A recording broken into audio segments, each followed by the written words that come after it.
अस्सलामुअलैकुम रहमतुल्लाहि व बरकातुहू। प्यारे बच्चों, साइंस के पहला सबक हरकत के क़वानीन, इसको हम स्टडी करेंगे। इसमें जो सब टॉपिक आप पढ़ेंगे वो है हरकत, हटाव और फासला, इसरा और न्यूटन के क़वानीन हरकत और मसावतें। इसे हम बहुत क्विक इसका कंसेप्ट समझेंगे कि हरकत किसे कहते हैं आखिर। जैसे आप देखते हैं कि बस में आप बैठे हुए हैं, बाजू वाला आपको ऐसे लगता है कि बिल्कुल साकिन है, बिल्कुल भी हरकत नहीं कर रहा है, अपनी जगह बैठा हुआ है। लेकिन आप खिड़की से बाहर देखते हैं तब आप देखते हैं कि बहुत तेज़ी से दरख्त और आदमी और दूसरे चीज़ें पीछे तेज़ी से हरकत करती हुई नज़र आती हैं। तो फिर हरकत किसे कहते हैं? हरकत का कंसेप्ट ये है कि जो बज़ाहिर हरकत करता हुआ हमको आँखों से नज़र आ रहा है, ज़रूरी नहीं कि वो हरकत में हो। जैसे बस में बैठा हुआ इंसान ये देखता है खिड़की से बाहर कि पेड़ बहुत तेज़ी से पीछे जा रहा है, तो क्या पेड़ हरकत कर रहा है? नहीं, वो इंसान हरकत कर रहे हैं। तो हरकत किसे कहते हैं? साइंस का जो कंसेप्ट है वो ये है कि कोई शय अगर अपने अतराफ़ के मुकाबले में अपनी जगह को तब्दील करती है तो उसे हरकत कहते हैं। जैसे आप देख रहे हैं कि ये बस है, ये यहाँ पर ये बस है, ठीक है।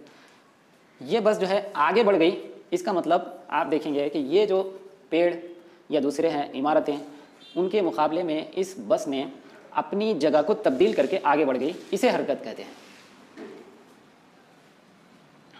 हटाव और फासला, हटाव और फासला, उसकी एक बहुत अच्छी मिसाल मैं दूंगा।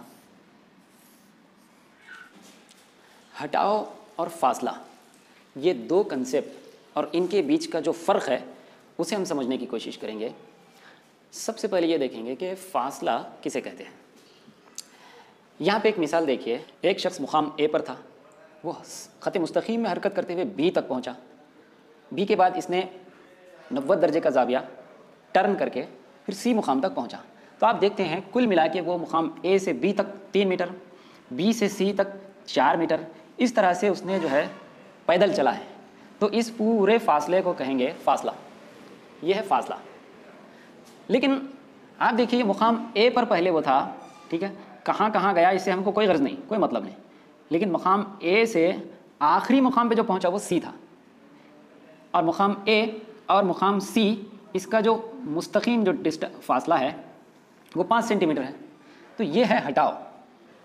हटाव में ये नहीं देखा जाता कि कोई शख्स कितनी जगह जाके घूम के आया है, सिर्फ ये देखा जाता है कि वो पहले किस मुकाम पे था, उसका इब्तिदाई मुकाम, और आखिरी में किस मुकाम पे पहुंचा, और दोनों के दरमियान का जो ख़त मुस्तकीम है उसकी लंबाई को हटाव कहते हैं। जबकि फासले में ये देखा जाता है कि वो कहाँ कहाँ कहाँ जाके आया। उसकी और एक मिसाल हम यहाँ पे देखेंगे, एक क्विक।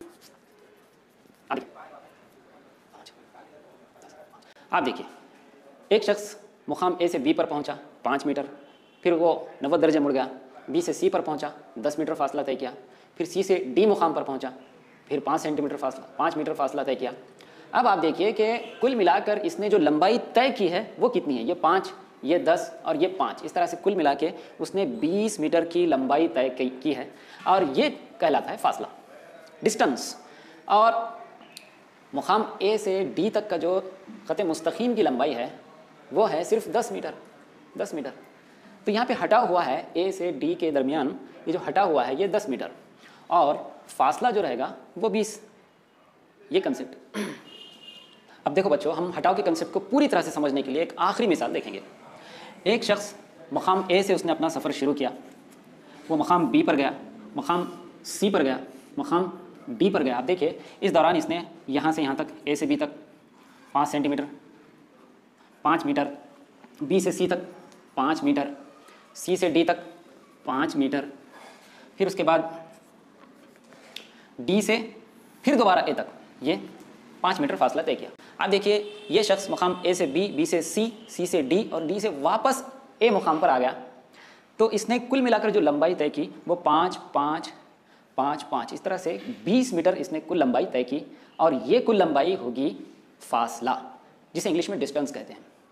लेकिन अब हटाव कितना हुआ?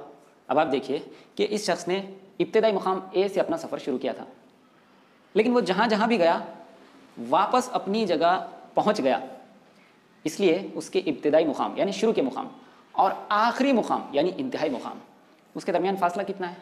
कोई फासला नहीं, 0 मीटर है। ए से शुरू किया था सफ़र और दोबारा से ए पे आ गया, इसलिए हटाव कितना रहेगा बोलिए? हाँ, इसका जो हटाव होगा वो 0 मीटर होगा। लेकिन फासला कितना? फासला 20 मीटर। इससे क्या पता चला कि कोई शख्स या कोई ज़र्रा या कोई जिस्म हरकत करने के बाद वो कई मीटर, कई किलोमीटर जा सकता है, उसका फासला बहुत ज़्यादा हो सकता है, लेकिन उसका हटाव 0 भी हो सकता है। अब ये कंसेप्ट समझने के बाद हम इसके और थोड़ा आगे बढ़ेंगे, वो रहेगा हटाव और फासला। इन दोनों का कंसेप्ट समझने के बाद और इन दोनों के दरमियान फ़र्क को समझने के बाद अब हम आगे एक दूसरा कंसेप्ट समझने की कोशिश करेंगे, वो है चाल और रफ्तार। चाल और रफ्तार, इन दोनों के दरमियान फ़र्क। आपके जहन में जो भी कन्फ्यूजन्स, सवालात इस सिलसिले में आते हैं, इसे ग्रुप पर शेयर कीजिए। इंशाल्लाह उन कन्फ्यूजन्स का मैं क्लैरिफिकेशन करने की कोशिश करूँगा। आप ख़ुद से भी प्रैक्टिस कीजिए, ख़ुद से भी किताब का मुताला कीजिए, पूरा सबक कंप्लीट पढ़ डालिए। इसके बाद आपको जहाँ जहाँ कोई कन्फ्यूजन नज़र आता है तो उस कन्फ्यूजन को आप ग्रुप के अंदर शेयर कीजिए। इस तरह से सब की लर्निंग हो जाएगी। बहुत बहुत शुक्रिया, जज़ाकल्लाह।